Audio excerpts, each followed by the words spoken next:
Hi welcome to PHP tutorial in Hindi episode 3।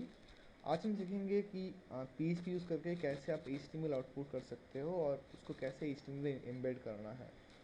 तो last tutorial में आप देखे थे कि मैंने कुछ ऐसा कोड लिखा था, इको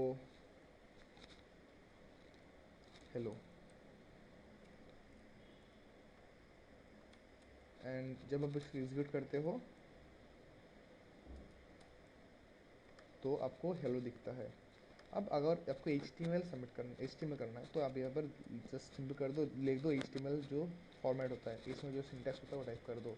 तो ये जो पूरा चीज़ होगा ये आउटपुट बनेगा पीएचपी का, और इसका जो आउटपुट वो दिखेगा एच टी एम एल में। सिंस आपने यहाँ पर जो बोल्ड वाला सिंटैक्स डाले हो तो वो आएगा एज ए बोल्ड थिंग।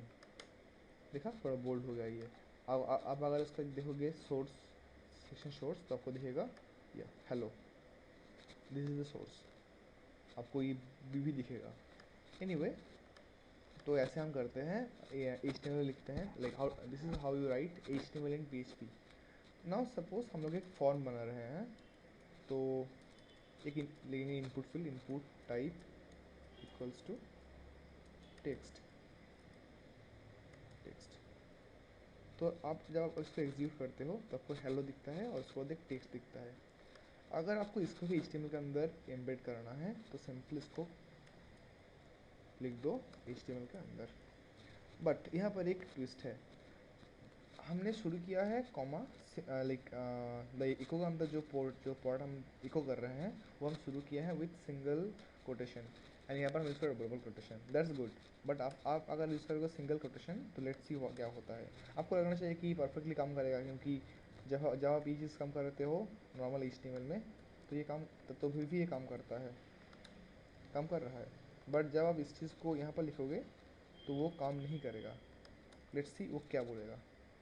वो बोलेगा syntax error, unexpected text expecting comma semicolon in line 3।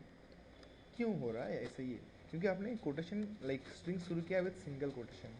जब यहाँ पर आपने फिर से सिंगल कोटेशन दिया है, इसके लिए पीस लाइक पी का जो कंपाइलर है या जो उसको एग्जीक्यूट कर रहा है वो समझ रहा है कि आपका स्ट्रिंग यहाँ पर ख़त्म हो गया है, एंड ये दिस इज समथिंग एल्स। सो ये एक्सपेक्ट कर रहा है कि आप यहाँ पर एक सेमीकोलन दे, बट ये इशू नहीं है। सो मेक श्योर कि आप सिंगल और डबल कोट को थोड़ा सावधानी से यूज़ करें ताकि ऐसा क्लैश ना हो जाए। एनीवे अब ये पूरा काम करेगा। This is how it works. अब आपको अगर पीएचपी को एम्बेड करना है एचटीएमएल के अंदर तो ऊपर पीएचपी इसे रहने दो, अभी पहले एक नॉर्मल एचटीएमएल बना लेते हैं। HTML HTML head, close head,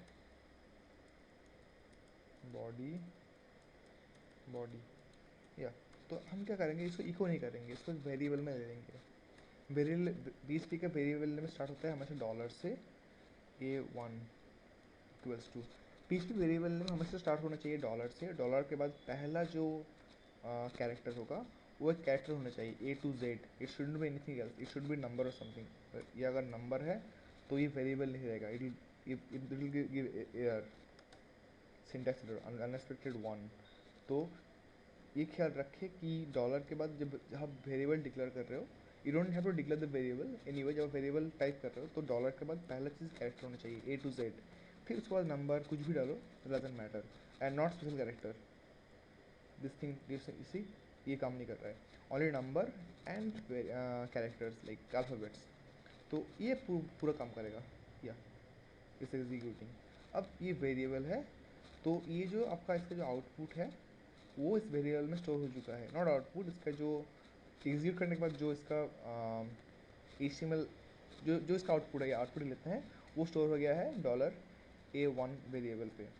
अब बॉडी में आप उसको सिर्फ इको कर दो, तो फिर से वही चीज़, PHP शुरू करो, PHP ख़त्म करो, और बीच में टाइप कर दो ECHO इको, और ये वेरिएबल का variable name A1 semicolon, and save it. Then if you execute it you will see hello.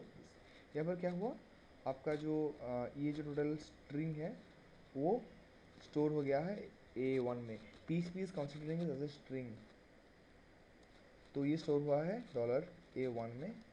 And जब आप इस पर इको कर रहे हो तो ये जो स्ट्रिंग स्टोर है A1 के अंदर वो आउटपुट में आ रहा है। That's we are seeing hello, bold hello, and then input field. Okay, so that's enough for third tutorial. We'll meet again in the next tutorial in PHP. Thank you for watching. Bye bye.